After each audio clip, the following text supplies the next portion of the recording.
Welcome to the Essence of Homeschooling podcast, brought to you by the umbrella school, Start Academy. We empower and equip you to cultivate the authentic homeschool lifestyle where freedom and relationships rule. Welcome back to the Essence of Homeschooling podcast. Today, Stacy and Michelle and I are going to continue our conversation about middle school. Last time we talked a little bit about how middle schoolers are as human beings, as just growing into who they are as young people, young adults. And this time, we're going to focus more on curriculum and subject matter, focusing on concepts and actual specific curriculum and ideas that go along with teaching academically. So let's get started with math. The concepts we're dealing with in math are still the foundational ones that we're growing their confidence in and their skills in, but they are moving towards some of that abstract thinking. So you are still going to have some areas where you're teaching pre-algebra, or you may even get to the place of algebra, but those concepts, those abstract concepts are coming into play of solving for the unknown. We really recommend you even try it in elementary school. Is what plus 5 equals 18, right? Have them practice those type of things. That was probably a big one from elementary, but they can do it. But the other concepts are still money management, I think, is a good one, especially at this age. Money management and time management, because they're starting to keep track of their own things more and their own interests and their own way of wanting to do school, the order they want to do it in, but they still need to know that it takes time and they need to see how they need to set aside a certain amount of time for math or a certain amount of time for their language arts. So they're learning the time management skills as well. Especially if they have any outside classes, being prepared, like what is that other teacher's expectations and learning how to work with that. So yeah, money management's important, time management, definitely. In middle school, you can still use real life math as well. Maybe in elementary school, when you went to the grocery store, you had them pick out 2 oranges or 4 apples. But now you can continue to use the grocery store or the park or whatever when you're teaching real life math. But now you can do things more like comparison, sales tax, price per ounce. It's real life math and it's a real life skill to learn whether you should buy this object in bulk at Costco or whether you should buy it one at a time at your local grocery store. That's math, but it's also real life skill. This also translates to things like checking accounts, learning about interest, loans. It's not that many years away until they will be sent something in the mail for their first credit card. And if they don't understand 20% interest means, that can really set them up for failure. Then you can make it fun too and build a tree house or a garden box and practice your measurements, your perimeter, your area, different shapes or volume, things like that. Cooking is still a great one in middle school to have fun with math. Anytime you can take the concepts and show them why this matters to them personally is super important. I think really for any age, but I really think especially for middle schoolers, they're really waking up to all this. Now, what's the point of this? What's the purpose? So we can lean into that. And one encouragement we would give you with math is do a little bit every day. Diligently working on math every day will move you further along and grow their confidence rather than that hit or miss approach of, oh, we didn't get to it for the first 2 days of the week. We'll just do it these other 2. Oh, we're going to be gone on Friday. If you can do a little every day, that will help them get into that rhythm and that pattern. Did you guys ever have your kids do anything with the stock market? I did not. We didn't personally. No, not really. We didn't do too much with it until somebody gifted our kids some stock through a certain app when they were older.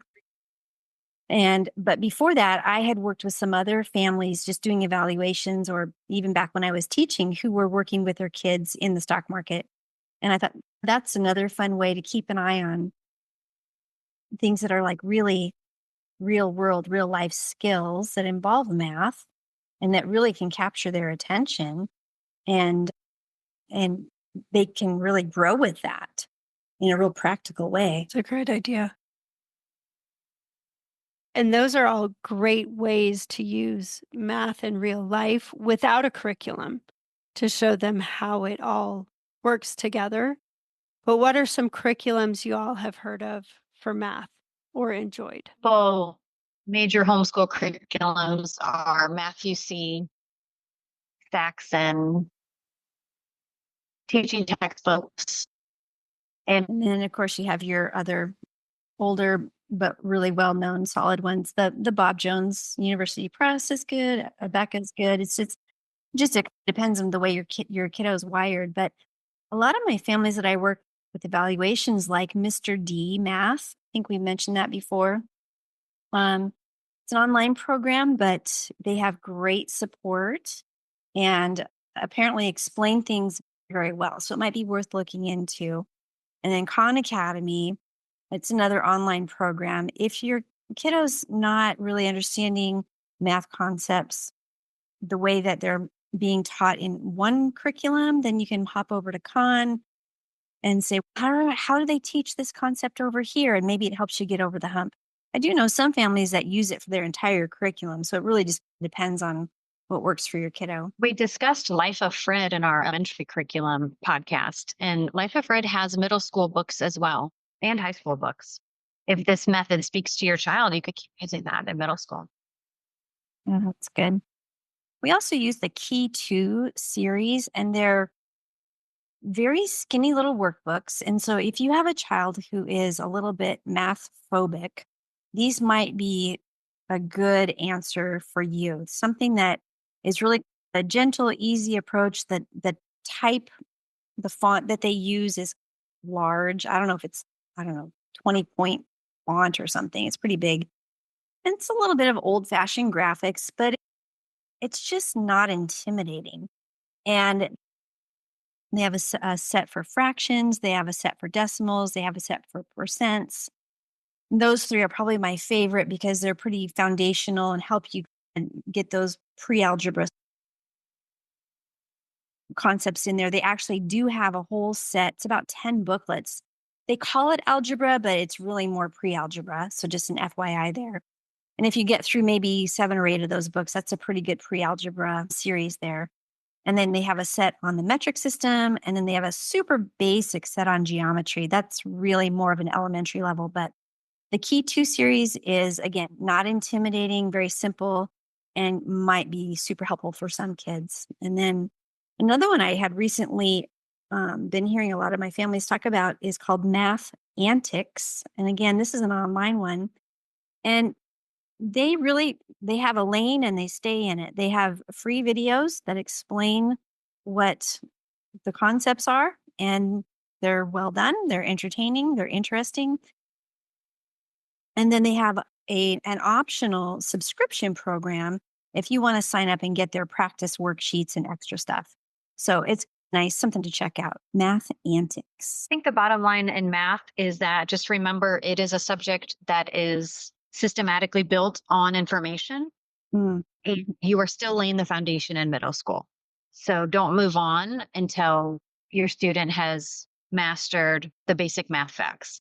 Let's not forget addition, subtraction, skip counting, those basics. So master the foundation and slowly build. Good point. Excellent. Let's move on to language arts. What are the concepts we're really working on in middle school in language arts? In writing, middle school is a time where you generally start transitioning to the 5-paragraph essay. You're working on thesis sentences, transitions, intros, and conclusions. And depending on the curriculum or the way that you're teaching, you're going to incorporate things like adverbs, adjectives, how to dress up your writing, who, which clauses, using conjunctions. And of course, you're still working on capitalization, punctuation, and does their writing make sense? Not just one long run-on sentence.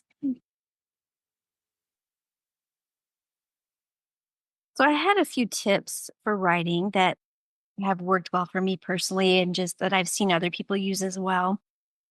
Tip number one for writing is you want to break it down into small assignments so it doesn't feel so overwhelming, or just grade a couple of concepts at a time. Just keep it simple. I think we've even talked about this in the grade school level. It's just a foundational tip. Another tip is to go ahead and let them start using the computer, like a word processor, if you haven't already. That's a skill they're going to be needing for high school and college anyway. So it's good to be comfortable with that right now. I know in the younger grades, we're like, no, we need to have them write things out, have good penmanship. But really, with writing, the older that they get, they really do need to transition because I know there are most schools these days, you can't even turn in anything that's handwritten anyway. You have to turn it in electronically. It's definitely good to have those skills under your belt. Middle school is a good time to teach that if you haven't already. It also helps when you're for the rewriting, having it already on the computer helps a lot. And if you are struggling with your kid understanding how it all fits together, it's also, you can print it out in a bigger font and cut each sentence out. So you have one strip of paper for each sentence and show them where might this fit together better so they can see how to form a paragraph, see how to form the elements of that 5-paragraph essay. Was this a better sentence in the intro or the conclusion? Did we have a good transition moving from this paragraph into the next paragraph? Those kind of things. That's I such a find the computer's very helpful. great idea. And then the other tip, it might be a little bit controversial, but I think that you can start to teach them to use things like Grammarly or possibly Chat GPT with discretion. And again, this is if you even choose to go that way at all. I think that, like it or not, these are part of our world now. Um, if we allow them, we use them as tools and we really emphasize these are simply tools in our toolbox that we may once in a while pull out. But it is, if possible, you want to maybe hold off using those until high school. But just be aware those are out there and you may want to introduce them and teach your kids to use them responsibly, I guess. Let's move on to reading. In what ways are we changing up things with middle schoolers for reading?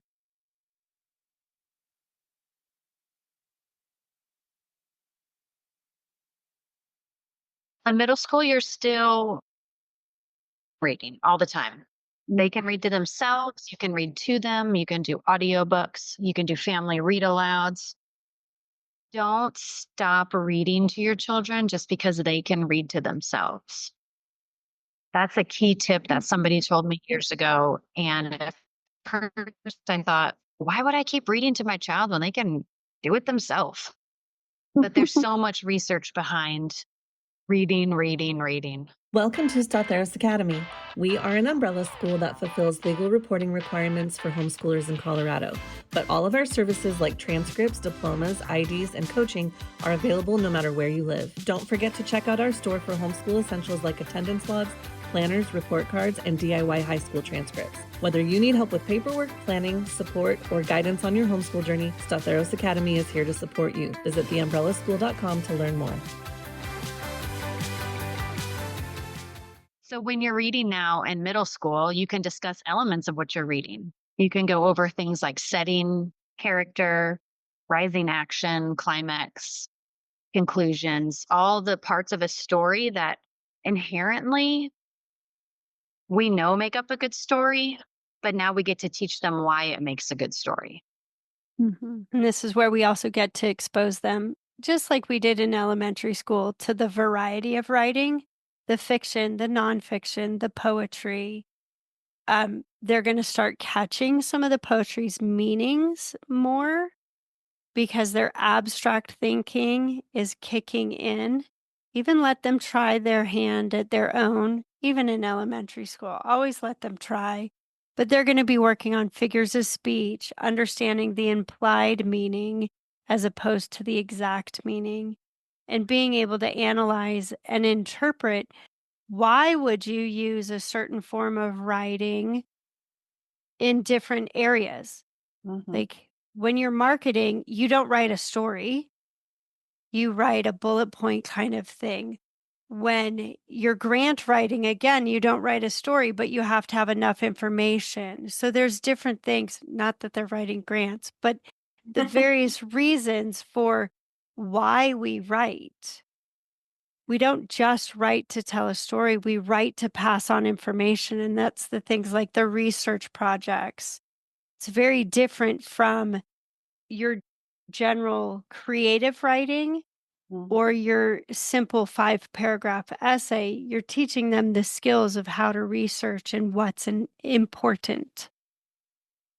Who's your audience? Yes, excellent. Yeah, my reading tip for this podcast is that you want to focus on a few specific things. One is their reading stamina, which is being able to read for longer periods of time. So whether you need a timer or that's just something general that you have in mind, they need to be able to read not just 5 minutes at a time, maybe this time next month they're reading 10 minutes at a time, 20 minutes at a time, and just work on that. Obviously, keep an eye on their vision, of course. You don't want to strain their eyes, of course, but just that stamina of being able to read for longer periods of time. And one thing that really helps with that is letting them simply read for pleasure. Just pick out the books that they want to read, whatever that is that they really enjoy, funny books or books that just capture their attention. That's going to help them build their reading stamina. And then, obviously, of course, you're going to be checking for comprehension as well. And just be working on, oh, what are you reading? Let's talk about it. Oh, this is what I'm reading, and go back and forth. Let them see you read as well and have that be just part of your daily life, sharing your thoughts on what you're reading. Another tip is it's still okay to use audiobooks.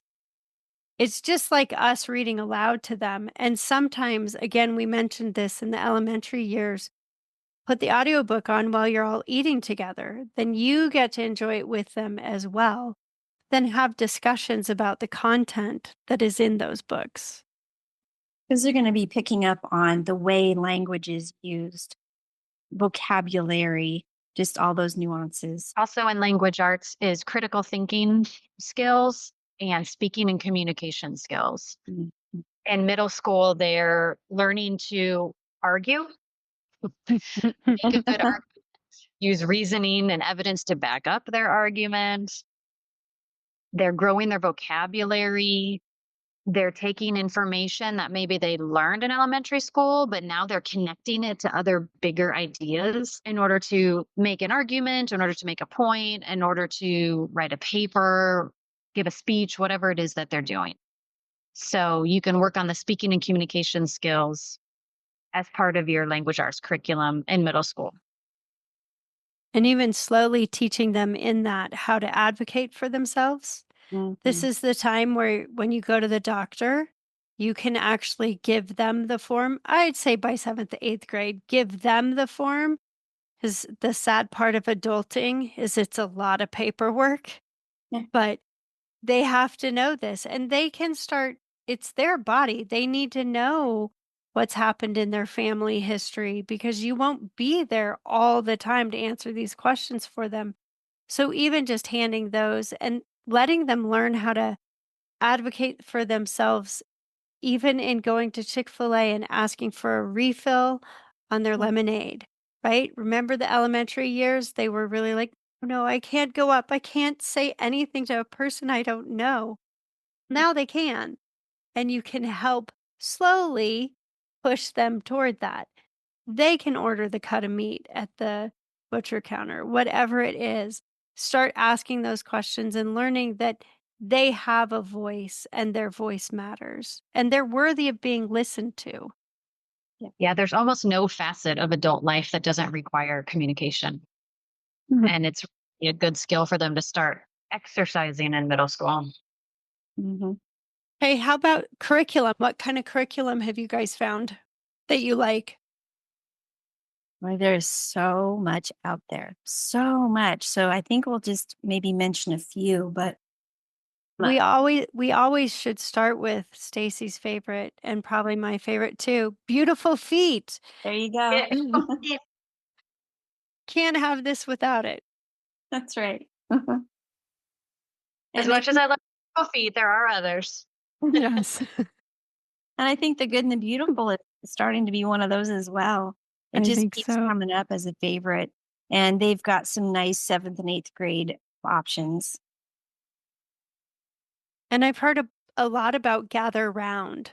I know that's a favorite one in elementary school, but there's still ways to use it in middle school, especially if you have a large family and this is your first middle schooler.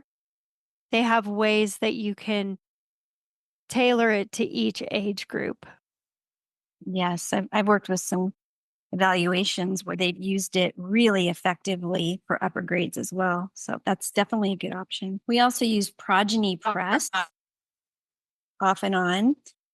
They have quite a few literature guides for um, just really almost all the grades. And they have a nice website where you can dial down and get exactly what you need, a super variety of books. And these literature guides are just chock full of information. There's like way more stuff to do in these guides than you can possibly do. Just know that going in. So take a look at it and pick and choose which parts you want your child to do, which parts are okay for your family to skip and just be okay with that. But they're nice to have on hand. And we would sometimes do maybe one per semester, two at the most. There's just that much information, but they include some really good explanations of all the different literary analysis concepts. So it's a good option. And just for basic practice, Easy Grammar Plus, and their daily grams is very helpful.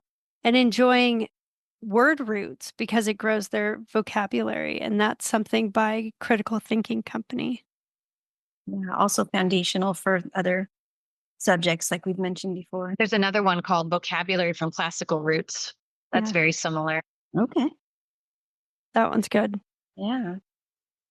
And you can also continue to use All About Spelling, Explode the Code, Institute for Excellence in Writing, Spelling Workout, Spelling You See. There's a lot of different things. Worldly Wise, Yes. Sentence Composing for Middle School. Hmm. Yeah, that series is one of my favorites. We actually started using that in the high school level, but I was looking at the middle school level and I had wished I had started sooner. They're very small books and you think, oh, I'll get this done in a month tops. But when you really follow the instructions in there that they give and do all of the activities, they're short lessons, but they're very thorough and very effective. I highly recommend checking it out. The authors Th- are Don and Jenny Kilgallen. Did anyone ever use Prove It using textual evidence? I have not used it personally, but I've seen other families that have used it. What I like about it is there are short lessons that teach the kids the skills of looking at a passage and picking out the information that they need and marking up the passage. Basically, you're learning how to annotate something, right? And Okay. it's a skill that is going to come in handy if down the road, if they take any standardized testing, like, or the SAT or something like that. So it's getting them to really look at, usually it's more nonfiction, but there might be some fiction. And then what are you learning from this? And how do you support your answer? Where is it specifically from the text? So it's a logic based, pay attention to what you're reading and really understand it, comprehension type of a curriculum. And there's a lot of different ones out there. That's just one example. But you might want to look for something like that to add to your repertoire this year. Did you guys ever use a literature journal? We never did, but I have seen some very nice ones out there. There are some kids that really love to do this to keep track of what they're reading. And it can be an option to like a book report, but in a way, it's more than that. It's more of a just something enjoyable, almost not a scrapbook exactly, but just a happy memory of what have you read, what have you learned, and something that you can just enjoy. Not Consumed has a nice one. And I know there are other good ones out there, or you can just create your own. Just Mhm. fancy up a simple notebook. I've seen kids do that, decorate their notebooks and draw pictures and add little bits and pieces, scraps to it that might go with what they've just read about and make it fun. I have a high schooler who enjoys doing that, making Oh, her own. She wants to make sure she has the a picture of the copy of the book she read so she can cut it out and put it in. neat. Maybe something about her favorite character, when she started it, when she finished it, her rating of it. So it was fun. Is it kind of a, would you call it a type of a junk journal? I know those are really getting popular again right now. I think in a way, but in this one, because she's very specific and Mhm. she's decided to follow the same format each time. And then, excuse me, she may even also pull up a favorite quote Oh, from it or things like that. So for her, it's very specific. And then something that she can go back to and decide based upon who she's recommending a book to. She can look back at this reading journal in a way, and then know what she could tell other people about the book. super fun. I would love to see that sometime. That's a neat idea. Yeah, that may be something she and I have to create to make so that other people can use it too. Yeah.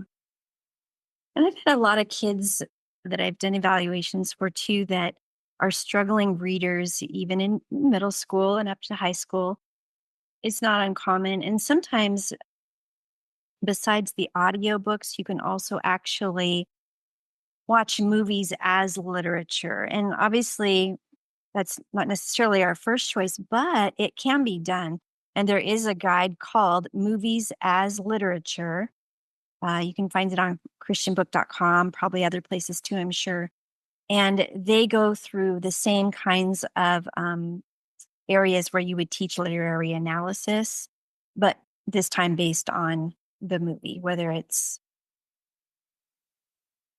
Shane or To Kill a Mockingbird, the old classics. So it's an option for you. And for critical thinking, there are a lot of options from a company called the Critical Thinking Company. Mm. We enjoyed the basics of critical thinking, building thinking skills, and also my kids loved mind benders. They're like logic puzzles. Yes, mind Or benders were a big hit. Or the red herring mysteries. the red herring mysteries. And they also have balance benders as well as mind benders. You can do those from elementary all the way to high school. But I feel like middle school is the sweet spot for those because they're Mhm. taking what they learned in elementary school and now they're actually critically thinking about it. And those abstract skills are kicking in and it's clicking. And I think they enjoy it even more because they're getting it. Yes, it seems to click. Super fun.